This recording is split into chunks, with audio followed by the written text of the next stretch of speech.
Bonjour frères et sœurs, bienvenue à cette nouvelle exhortation. Je dis par la grâce de Dieu, nous nous sommes retrouvés une fois de plus. Nous remercions Dieu infiniment pour cela. Nous le remercions pour tout ce qu'il fait dans nos vies. Nous prions qu'il continue à bénir l'œuvre de nos mains et que nous produisons les fruits dignes de repentance, dont les fruits pour glorifier le Seigneur.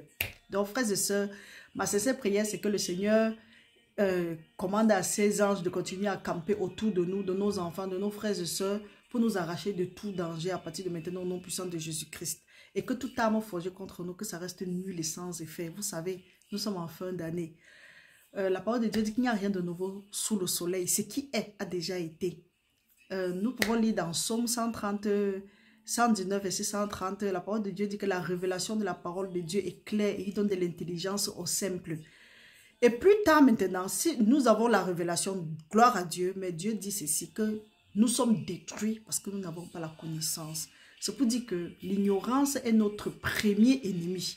Aujourd'hui, nous allons parler de ça. Il y a beaucoup de choses il y a beaucoup de situations où nous nous sommes retrouvés et même parfois même certains malheurs que nous subissons aujourd'hui, c'est dû à notre ignorance du passé. Aujourd'hui, gloire à Dieu. Dieu nous ouvre les yeux, le voile est en train de se déchirer parce que comme la parole de Dieu le dit si bien, si notre évangile est voilé, il est voilé pour ceux-là qui périssent, que le Dieu de ce siècle a voilé l'intelligence pour qu'ils ne voient pas briller la splendeur de notre évangile. Donc, quand nous sommes en train de lire, nous demandons à Dieu de déchirer ce voile-là qui nous empêche de voir briller la splendeur de l'évangile. La splendeur de l'évangile, c'est quoi? C'est la révélation de cet évangile-là.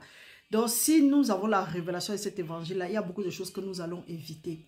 Frères et sœurs, avec l'aide du Saint-Esprit à la lumière des Écritures, nous allons parler de... c'est pas tout on mange, c'est pas à toutes les fêtes qu'on s'en va. C'est pas tout qu'on vend. Du moins, il y a beaucoup de choses. Il y a beaucoup de choses que nous nous sommes retrouvés dedans, juste dû à notre ignorance. Nous nous sommes dit que oui, ce sont les gens de bonne foi, alors que nous sommes tombés dans les mains des loups ravisseurs. Nous allons lire quelques passages ici là et nous allons comprendre. Peut-être tu es en train de souffrir maintenant comme ça là, qu'un loup ravisseur ou bien quelqu'un qui croit que tu t'es dit que oui, c'est quelqu'un de bonne moralité, il t'a donné quelque chose ou bien en tout cas, il t'a donné un présent. À cause de ce présent, il a acheté ton droit d'aînesse, il a acheté ton héritage, il a acheté tes bénédictions ou bien il a changé ça. Je ne sais pas comment est-ce que ça se fait.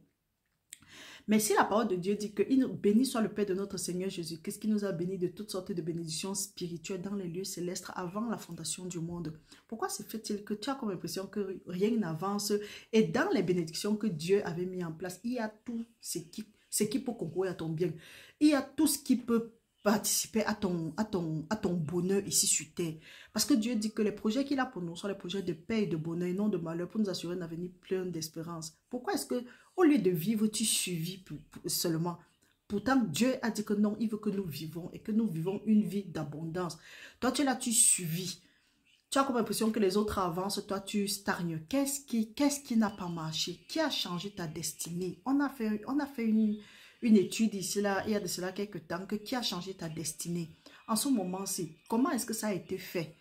Donc, frères et sœurs, soyons prudents. Ça, c'est la fin d'année. Donc, pendant que Dieu a les projets de paix et de bonheur pour nous, notre ennemi, le diable, a les projets de malheur, d'anxiété, de soucis. Donc, il a des projets contraires à ce que Dieu a pour nous. Donc, si tu es en train de subir certaines choses aujourd'hui, ce n'est pas parce que Dieu voulait ça à la base, mais c'est tout simplement, comme il nous a dit dans Isaïe 42, que c'est un peuple pillé et dépouillé et qu'on les a volés, on les a attachés dans les cavernes, ils sont captifs et il n'y a personne pour dire restitue. Donc mon frère, ma soeur, nous avons la possibilité aujourd'hui, quel que soit ce qu'on nous a volé dans le temps, dans notre temps d'ignorance, nous avons la possibilité et le pouvoir de récupérer ça au nom de Jésus. Donc, quel que soit le prince de ténèbres, quel que soit l'esprit méchant, quel que soit l'homme fort qui détient quoi que ce soit de nous, mon frère, ma soeur, nous avons la possibilité aujourd'hui, nous avons l'autorité, nous avons le pouvoir de lui demander de nous restituer ça et d'exécuter sur eux le jugement qui est écrit. Donc, si tu n'as pas ça, ça veut dire qu'il y a une certaine ignorance. Donc, nous disons plus d'ignorance. Toi, esprit d'ignorance, soit lié au nom puissant de Jésus-Christ et que l'esprit de connaissance et de révélation, que le Seigneur nous remplisse, nous lie avec son esprit de connaissance et de révélation, de sagesse à partir de maintenant au nom puissant de Jésus-Christ. Donc, mon frère, ma soeur, Ce que je vais partager aujourd'hui avec vous, c'est vrai, on n'est pas ici pour promouvoir le côté du méchant, mais il y a des choses que si nous ne connaissons pas, nous allons continuer à être toujours tourmentés, nous allons continuer à souffrir, à pleurer. Pourtant, ce n'est pas ce que Dieu veut pour nous. Ça, c'est la fin d'année, comme nous avons dit. Il y a des gens qui vont organiser des fêtes. C'est vrai, il y a des gens de bonne moralité, mais il y a aussi des gens de mauvaise moralité. Nous avons commencé une prière la dernière fois, samedi, que c'est la prière de restitution. Nous allons continuer samedi qui arrive. Et sachez que quand on dit restitution, c'est pour dire que c'est quelque chose que tu avais à l'avance, on t'a volé. Maintenant, il faut que le voleur vienne te restituer. Parce que la parole de Dieu nous dit dans Jean 10, le diable ne vient que voler, détruire et tuer. Mais Jésus-Christ est venu pour que nous ayons la vie et la vie en abondance. Donc, et si maintenant il a volé, il a détruit, il a tué, nous avons la possibilité maintenant de lui dire de nous restituer. Même si ce qui est restitué est mort, lui ne peut pas donner la vie. Nous allons lui demander de nous restituer et nous allons invoquer l'esprit qui a ressuscité Jésus-Christ d'entre les morts. Et nous allons prier ça dessus. Donc mon frère, ma soeur, la mort et la vie sont au pouvoir de la langue et qu'il aime en mangera le fruit. Ce que tu vas lier sur la terre sera lié au ciel. Ce que tu vas délier sur la terre sera délié au ciel. Dieu nous a donné ce pouvoir. Utilisons ce pouvoir. Ne restons plus muets ou bien ne suivons plus les bonbons pastos ou bien les quoi là. On nous raconte les conneries. On dit que oui, il faut payer une dîme sacrificielle pour être délivré. Non. Ce qui va te délivrer, c'est en croyant du cœur que tu vas parvenir à la justice et c'est en confessant de la bouche que tu parviens à la délivrance, au salut, c'est-à-dire la délivrance. Donc, peu importe ce que tu es en train de faire, nous allons lire un passage ici là pour dire, pour éclairer comment est-ce que, si peut-être tu as même refusé de vendre ton héritage, parce que quelquefois, par ignorance ou bien dans le besoin, tu as vendu ton héritage sans t'en rendre compte.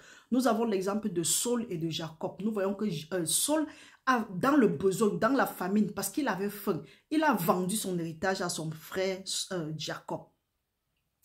Donc, à ce moment-là, vous voyez que Jacob a utilisé seulement la manipulation et il a eu Saul, son frère, Esau, autant pour moi.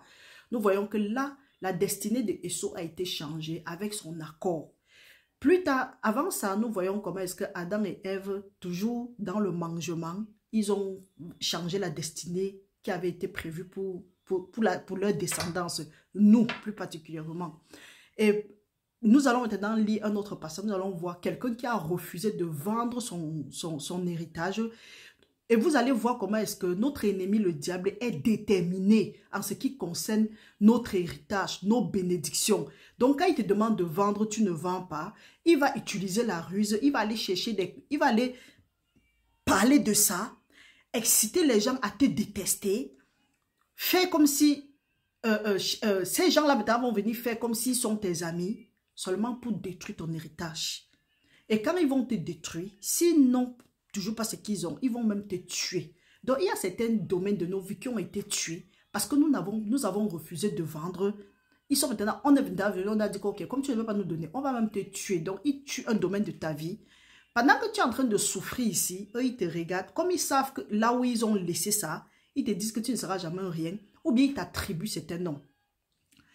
Avec l'aide de Dieu, nous allons aussi voir, nous allons parler d'un thème, comment identifier ton sorcier. Parce que ton sorcier ou bien ta sorcière va t'attribuer certains noms, certains adjectifs, certains qualificatifs que toi tu vas te demander que mais d'où est-ce qu'il ou elle vient avec ces qualificatifs-là? Où est-ce qu'il connaît ou bien où est-ce qu'elle connaît ça? C'est parce que eux ils savent que dans le monde des ténèbres, ils t'ont bloqué dans ce sens-là. Pourquoi? Parce que nous sommes ignorants. Nous allons aller dans le livre de 1 roi. 1 roi chapitre 21, nous allons lire à partir du verset, en tout cas, le tout, ça veut dire quoi? Ici, nous avons le roi Akab. Nous avons dit ici là que l'ennemi de quelqu'un sont les gens de sa maison. Si quelqu'un ne te connaît pas, il ne va jamais te faire du mal. Parce qu'il ne sait pas par où il va commencer. La parole de Dieu dit que l'homme a pour ennemi les gens de sa propre maison. Donc, ceux qui te font même la guerre sont ceux de ta maison. Parfois même, ils le font inconsciemment. Parfois, le simple fait d'avoir convoité quelque chose dans leur cœur, l'ennemi vient, il utilise ça et il monte ces gens-là. C'est pour ça que quand on dit qu'on ne prie pas retour à l'envoyeur, ce n'est pas comme si... Parce que tu peux être en train de dire retour à l'envoyeur, tu es en train de prier contre ta personne, même sans t'en rendre compte. Et non seulement tu es en train de pratiquer la sorcellerie toi-même. Parce que si on t'a fait du mal et tu dis retour à l'envoyeur, non, tu n'es plus l'enfant de Dieu. Dieu dit que pardonnez, bénissez ceux-là qui vous maudissent. Nous voyons ici là que les gens, tes ennemis sont les gens de ta propre maison. Comment? Si quelqu'un ne te connaît pas, il ne va rien te faire. Nous allons voir ici là que Naboth et Akab, quand quelqu'un vient même et qui veut même acheter quelque chose, c'est qu'il a vu. Pourquoi est-ce qu'à un certain moment, il ne t'a pas demandé? Parce qu'il laissait ça que ça mûrisse. Akab ici l'avait dit, bon, j'ai un peu regardé ça dans le... Nous avons un peu regardé avec le... en hébreu. Akab veut dire frère du père. Naboth veut dire récolte ou fruit. Nous voyons que Naboth avait une vigne à côté de Akab qui lui avait été donné de ses pères. Donc, c'était un héritage qui venait de ses pères. Et quand on dit de ses pères comme ça, là, c'est pour dire que ici, là, il y a la parole de Dieu. La Bible utilise des paraboles. Ça veut dire quoi? Ses pères ont reçu ça de qui? De Dieu. Donc, nous voyons que Naboth avait un héritage qui lui venait directement de Dieu, dont les bénédictions qui venaient de Dieu. Là, on appelle ça son champ, sa vigne. Naboth veut dire les fruits. Peut-être les fruits, bon, les fruits de cette vigne-là. Ok, on va laisser ça comme ça là. Akab voulait dire frère du père. On ne sait pas si c'était le frère du papa de Naboth ou bien c'était comment. Mais il était interdit, c'était tabou pour eux de vendre un héritage qui leur vient du père. C'est la même chose comme toi et moi, nos bénédictions qui nous ont été données de Dieu. Nous ne devons pas les vendre. Mais il y a des gens qui trouvent quand même l'occasion de pouvoir aller les vendre parce que nous avons lu un peu... nous avons lu le livre où il y avait les prostituées. Nous vendons ça, comment ça nous a rendu compte. Quand nous partons vers les divins, quand nous partons vers les magiciens, arriver là-bas, nous vendons même sans nous en rendre compte. Ils utilisent la ruse et la manipulation. Donc nous pouvons voir que quand Dieu a béni les deux femmes avec les enfants, une quand même a dû ou bien par ignorance vendre même son enfant. Et quand elle est revenue, elle a changé son sac. Les destinées aussi sont souvent changées. Nous voyons ici là que Naboth avait la bénédiction qu'il ne devait pas vendre. C'était interdit de vendre. Akab est quand même venu, il dit que je veux que tu me vendes ta bénédiction. Naboth a dit que non, que Dieu me préserve de ça. Naboth, Akab, comme un capricieux. C'est pour ça qu'il faut faire très attention avec des gens là qui sont avec vous. Ils veulent faire des caprices. Les gens capricieux, ce sont des gens trop manipulateurs. Il faut faire très attention. Ça, c'est la fin d'année. Et nous entrons en 2024. Si tu vas entrer dans ton année de grâce, tu dois faire très, très attention en ce moment. Si tu dois demander à Dieu de t'ouvrir les yeux spirituels. Akab était capricieux, il est rentré, le mari de Jézabel. Et vous savez que Jézabel, c'était une manipulatrice, une qui allait vers d'autres dieux, les dieux de Baal et autres. Il est rentré vers sa femme. Sa femme dit que, mais pourquoi tu es comme ça? Il dit que oui, c'est parce que j'ai demandé à acheter le champ de Naboth, il a refusé. Sa femme dit que, mais toi, tu es roi, est-ce que tu devais lui demander? Tu devais même arracher ça par force. C'est ça que les gens qui sont établis sur nous ont eu l'habitude d'arracher les choses par force ou bien de nous obliger à vendre de ces choses. Maintenant, celui qui se lève et il dit non, on cherche à l'appuyer au sol. Là maintenant, la parole de Dieu nous dit dans Daniel, oui, je crois que c'est dans Daniel, soit dans Daniel ou dans Ecclésiaste, que ceux-là qui connaîtront leur Dieu seront fortifiés. Donc, ils ne vont pas trahir. En tout cas, ceux-là qui connaissent leur Dieu vont résister. Naboth maintenant, dans son ignorance ou bien à cause des fêtes, il a refusé. Jézabel a demandé aux magistrats, les magistrats de la ville de Naboth, que organiser un jeûne, et c'est dans organiser un jeûne prier, et après vous allez organiser une fête afin de culpabiliser Naboth. Donc nous voyons ici là que quand Naboth a refusé de vendre son héritage, en principe il devait y faire un peu attention à ces gens-là. Mais comme nous ne sommes pas prudents, la parole de Dieu nous demande d'avoir le discernement. On organise la fête et on le met à la tête, on lui donne la responsabilité. Il oublie qu'il a refusé de vendre sa vigne. Le voilà encore qui part. On dit que ok, placez deux personnes qui vont accuser Naboth d'avoir blasphémé contre Dieu. Frères et sœurs, je vous encourage. Allez lire 1 Roi 21 en entier et vous allez comprendre parce que je ne peux pas raconter le récit ici, là. Je raconte la révélation. Naboth, maintenant, dans son ignorance, il se disait que oui, tout va bien. Il avait oublié même que, comme ça, là, il y avait une rancœur qui pesait contre lui, une rancune, l'envie qui pesait contre lui. Il est parti à la fête, il a bu, il s'est bien enjaillé, comme on a l'habitude de dire, mais on l'a accusé. Et quand on l'a accusé, qu'est-ce qui s'est passé? On l'a lapidé. On l'a lapidé, les chiens ont léché son sang. Il se pourrait que, et nous voyons ici là, que s'il n'était pas parti à cette fête-là, rien de ce genre ne devait l'arriver. Donc nous voyons que nous avons dit ici là que le jeûne c'est un principe. Pendant que nous, les enfants de Dieu, nous jeûnons pour demander la protection ou bien une intervention divine, le monde des ténèbres aussi jeûne pour demander la force de pouvoir attaquer un enfant de Dieu.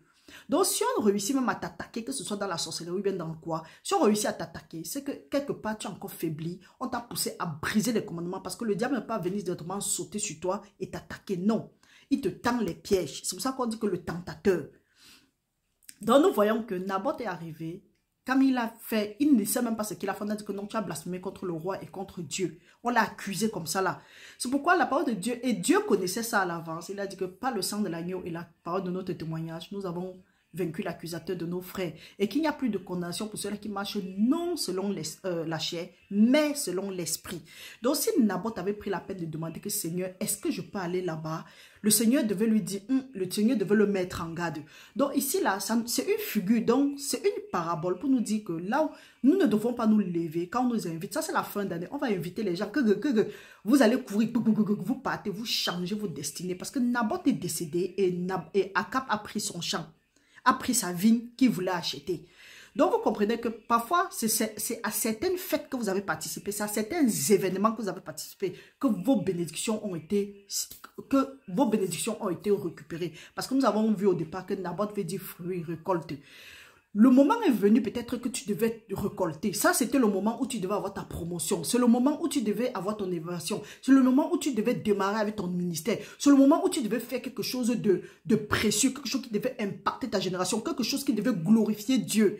Mais parce que tu t'es rendu à un mauvais endroit au mauvais moment, cette chose-là a été tuée. Toi-même, tu as senti dans ton intérieur que c'était le moment, mais tu te rends compte que ça a disparu. Mon frère, ma soeur, il faut savoir que en ce moment-là, c'est que tu as été volé, tu as été pillé, on t'a même tué, on a fini de te tuer, on t'a dépouillé, on t'a mis dans les cavernes. Si on ne t'a même pas tué, c'est qu'on t'a attaché dans les cavernes. Mais gloire soit rendue à notre Dieu qui dit que il faut que Dieu dit ceci, qu'il n'y a personne pour dire délivre ou restitue. Mais nous, maintenant, gloire soit rendue à Dieu. Dieu nous a donné le nom de Jésus-Christ. Qu'à la mention de ce nom, tout genou fléchit, toute langue confesse que Jésus-Christ est Seigneur. Et nous avons la possibilité de dire maintenant que la restitution, parce que il nous dit dans Proverbe 6, 30 et 31 que on ne tient pas celui-là qui vole, on ne tient pas le voleur qui vole pour son ventre pour innocent, mais que quand le voleur est arrêté, il doit restituer la chose volée au septuple et tout ce qui se trouve dans sa maison. Qu'est-ce que tu te rends compte qu'on t'a volé? Mon frère, ma soeur, ouvre les yeux, parce que ça peut être que à cause d'un petit plat, à cause d'une fête, à cause d'un événement, à cause peut-être d'une bouteille de vin, tu as changé, ta destinée a été changée. Parce que ces agents des ténèbres, ces gens de mauvaise foi, ils savent ce qu'ils font.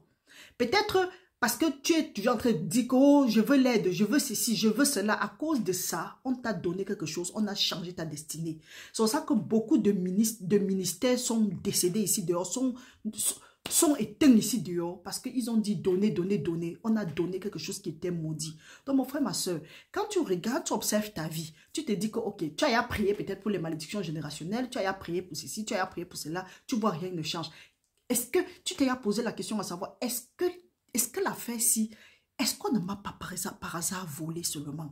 Est-ce que je ne dois pas demander la restitution? Maintenant, comment est-ce que tu vas demander la restitution? Comment est-ce que tu vas faire pour récupérer ça? Tu dois maintenant rentrer à Dieu, parce que nous pouvons lire dans Isaïe 43, 42, la parole de Dieu nous dit, tu as vu beaucoup de choses, tu n'as ni point pris garde. On a ouvert les oreilles, on n'a point entendu. L'Éternel a voulu pour le bonheur d'Israël publier une loi grande et magnifique. Mais c'est un peuple pillé, dépouillé. On les a enchaînés dans des cavernes, plongés dans des cachots. Ils ont été mis au pillage et personne qui dit délivre, dépouillé et personne qui dit restitue. Qui parmi vous prêtera l'oreille à ces choses et qui voudra s'y rendre attentif et écouter à l'avenir? Qui a livré Jacob au pillage et Israël au pillage? N'est-ce pas l'Éternel? Nous avons péché contre lui. Ils n'ont point voulu marcher dans ses voies et ils n'ont point voulu écouter sa voix. Donc aujourd'hui, tu as la possibilité de demander la restitution de tout ce qui t'a été volé. En faisant comment? En commençant à te soumettre à Dieu. À demander à Dieu, par son Saint-Esprit, de t'aider à respecter les commandements, les préceptes, les ordonnances de Dieu et mettre ces commandements en pratique. Donc, si maman t'a volé, mon frère, ma soeur, la parole de Dieu dit qu'il nous a donné le pouvoir de marcher sur les serpents et sur les scorpions et sur toute la puissance de l'ennemi et que rien ne pourra nous nuire. Si on t'a même volé, la parole de Dieu dit que quoi? Que la mort et la vie sont au pouvoir de la langue et qu'il aime en mangera le fruit. Et si on t'a même encore volé, la parole de Dieu dit qu'une fois que tu te confessais, nous pouvons maintenant lire ça dans Somme 49, la parole de Dieu dit que tu as la possibilité de prononcer le jugement qui est exécuté contre les voleurs. Nous pouvons lire ça dans Somme 149, à partir du verset 5. La parole de Dieu dit que les fidèles triomphent dans la gloire, qu'ils poussent des cris de joie sur leur couche. Que la louange de l'Éternel soit dans leur bouche et le glaive à 2 tranchants dans leurs mains pour exercer la vengeance sur les nations, pour châtier les peuples, pour lier leurs rois avec des chaînes et leurs grands avec des ceps de fer, pour exécuter contre eux le jugement qui est écrit. C'est une gloire pour tous ces fidèles. Donc mon frère, ma soeur, ce que nous avons à faire, c'est de rester dans la fidélité, rester dans notre intégrité, donc être intègre envers Dieu. Et là, ce qu'on appelle l'homme fort, si c'est lui qui détient ça, tu as la possibilité maintenant, tu prends le glaive à 2 tranchants, c'est quoi? C'est la parole de Dieu. Tu cites la parole de Dieu sur eux. Donc voilà comment est-ce que ça se passe. Tu te rends compte qu'on t'a volé. Suis. Hier, par exemple, on a parlé de comment est-ce qu'il faut jeûner, le guide du jeûne. Tu écris. Après, tu prends les versets relatifs à ce qu'on t'a volé là. On parle ici de la restitution. Et tu commences à demander qu'il est écrit que quand on attrape le voleur, il doit remettre au septuple. Donc maintenant, s'ils ne veulent pas, il y a les versets, par exemple, dans Zacharie, qui dit que le rouleau volant va prendre sa demeure dans la maison du voleur. Que le voleur... Mon frère, ma soeur, ça c'est la fin d'année. Faisons seulement attention à ce que nous mangeons. Ce n'est pas à toutes les fêtes, on s'en va. Si peut-être dans le temps, tu partais sans t'en rendre compte. Maintenant, si, dis que Seigneur, instruis-moi, conduis-moi, guide-moi, conseille-moi, montre-moi le chemin par lequel je vais marcher. Tu ne dois plus marcher vaca. Les temps sont mauvais, nous sommes à la fin des temps. Le diable, c'est qu'il lui reste très peu de temps. Donc, il y a ses agents partout. Donc, mes frères, soyons prudents comme des serpents et simples comme des colombes. Le Seigneur nous exhorte à cela. Demandons le discernement. N'allons plus partout, n'importe comment. Faisons très attention. Si tu ne connais pas l'état d'esprit de quelqu'un, c'est mieux même de te mettre à l'écart que de foncer et d'aller dans ton ignorance et on te tue. Donc, mon frère, ma soeur, j'espère que nous avons été édifiés et je prie que tout ce qui t'a été volé, que le Seigneur te donne, que le Seigneur te montre comment est-ce que tu dois prier et que tout ce qui t'a été volé, que ça te soit restitué à partir de maintenant au nom puissant de Jésus-Christ. Sans quoi que le jugement qui est écrit soit exécuté sur eux à partir de maintenant au nom de Jésus. Mon frère, ma soeur, il ne faut pas laisser que Akab et Jézabel continuent à voler tes bénédictions. Et même s'ils ont déjà volé, il faut leur sortir le jugement qui est écrit. La parole de Dieu dit que comme les chiens ont léché le sang de Naboth, les chiens vont aussi lécher le sang de Akab et les chiens vont manger Jézabel qui se tient au rempart. Le rempart, c'est une barrière dans les forteresses. Donc, il faut déclarer. Voilà comment est-ce que tu peux déclarer. Donc, si tu sens qu'il y a une Jézabel et un Akab dans ta vie, tu as la possibilité maintenant de commencer à déclarer ça dans leur vie, qu'il faut que les chiens... Et les chiens ici, là, c'est une figure, c'est une parabole des mauvais esprits. Donc, quand on t'a dépouillé comme ça, là, on t'a fini avec toi. C'est là où tu es ouvert. C'est pour ça que certains gens dorment, ils voient, ont leur tête. Ils ont comme l'impression qu'ils sont en train de téter les enfants ou bien ils sont en train de téter, mais ils regardent, ils ne voient pas. Tu te rends compte qu'il y a des fourmis qui sont en train de marcher sur toi. Tu te rends compte que tu es en train de manger. Voilà les choses. On vient comme ça là te dépouiller. Ou bien tu te rends compte que ton porte-monnaie est perdu ou ton sac est porté disparu ou tu cherches ta voiture sans voir. Ça montre que quelque chose a été volé dans ta vie. Et ça là, nous avons des rêves chaque jour qui nous montrent que quelque chose a été volé dans notre vie. Mais comme nous ne comprenons pas, comme nous n'avons pas la révélation, nous tournons à rond. Je prie que l'esprit d'ignorance dans nos vies soit détruit à partir de maintenant au nom puissant de Jésus, que ce soit lié au nom puissant de Jésus-Christ et que leur puissance soit paralysée à partir de maintenant par la puissance dans le sang de Jésus. Donc mon frère, ma soeur, il est temps maintenant de te lever et de dire que non, que tout ce qui t'a été volé, que ça te soit restitué et tu cours maintenant, tu demandes la restauration. Nous demandons la restauration à Dieu. Nous allons continuer avec la prière du samedi, nous allons continuer dans la restitution, nous allons continuer à demander la restitution de tout ce qui nous a été volé. Maintenant, pour les Akab et les Jézabel, vous avez encore la possibilité de pouvoir vous racheter. Parce que la parole aussi nous montre ici là, que Akab, quand il a compris la sentence qui était sortie contre lui et contre sa maison, il a prié, il a jeûné, il a cherché la face de Dieu, il s'est humilié devant Dieu. C'est là où Dieu a dit ok, il ne va pas faire venir le malheur sur Akab, mais qu'il va faire venir le malheur plutôt sur ses enfants. Donc ça peut aussi être que tu es en train de souffrir quelque part comme ça là, qu'il y a un malheur qui devait plutôt peser sur quelqu'un d'autre, mais aujourd'hui ça pèse plutôt sur toi. Donc tu as encore la possibilité d'aller dire que Seigneur, tu as dit qu'on ne tient pas le coupable pour innocent. Et on ne tient pas l'innocent pour coupable. Tu as dit qu'on ne dira plus jamais que les parents ont mangé les raisins verts. Les enfants ont eu mal à la dent. Père éternel, pardonne-nous, pardonne les péchés de nos parents. Papa, pas à cause de notre justice, mais dans ta grande miséricorde et dans ta grande compassion. Donc, nous prions comme ça. Là. Notre Père est bon. Mais il dit demander. Si tu ne demandes pas, tu ne reçois rien. Donc, frères et sœurs, restez bénis au nom puissant de Jésus-Christ. Aime la vidéo, partagez au maximum. Nous sommes en fin d'année. N'oubliez pas, nous avons notre jeûne de 7 jours à partir de lundi. Dimanche, samedi, autant pour moi, nous nous retrouvons pour continuer à prier la restitution. Parce que si tu dis que oui, tu vas entrer dans l'année de grâce et qu'on ne t'a pas restitué tes choses, et tu vas te vendre avec quoi? Tu vas te lever avec quoi? Tu vas briller avec quoi? Il faut demander la restitution. Nous nous retrouvons samedi. Entre-temps, avec l'aide de Dieu, nous pourrons quand même nous retrouver. Partagez la vidéo, merci, restez bénis au nom puissant de Jésus-Christ. Amen.